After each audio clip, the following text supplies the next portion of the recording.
বিশ্বকাপের সোনালী ট্রফিটা উঁচিয়ে ধরার গৌরব অমূল্য, তবে এর আড়ালে লুকিয়ে থাকা অর্থের ঝনঝনিও কিন্তু কম নয়। ফুটবল বিশ্বকাপে মাঠের লড়াই যেমন মর্যাদার, মাঠের বাইরের অর্থনৈতিক হিসাবটাও ঠিক ততটাই অবিশ্বাস্য। 2026 বিশ্বকাপেও কি আপনি জানেন এই মহাযজ্ঞ থেকে লিওনেল মেসির আর্জেন্টিনা কিংবা কিলিয়ান এমবাপ্পের ফ্রান্সের মতো দলগুলো ঠিক কত টাকা ঘরে তুলতে পারবে?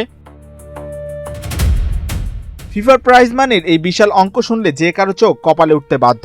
এবারে আসলে যে দল বিশ্ব চ্যাম্পিয়নের মুকুট মাথায় পড়বে, সেই সোনালী ট্রফির পাশাপাশি তাদের ঝুলিতে যাবে প্রায় 628 কোটি 55 লাখ টাকার বিশাল bonus. Gold's Gym across 30 plus countries with over 700 plus locations worldwide. Train anywhere, belong everywhere. শুধু চ্যাম্পিয়নরাই নয়, রানার্স আপ দলের জন্য শুধু ফিফা থেকে বরাদ্দ রেখেছে প্রায় 419 কোটি 5 লাখ টাকা। এমনকি সান্ত্বনার পুরস্কার হিসেবে তৃতীয় ও চতুর্থ হওয়া দল দুটিও পাবে যথাক্রমে প্রায় 359 কোটি 74 লাখ এবং 345 কোটি 9 লাখ টাকা। অর্থাৎ সেমিফাইনাল পর্যন্ত পৌঁছানোর প্রতিটি দলই ভাসবে শত শত কোটি টাকার জোয়ারে।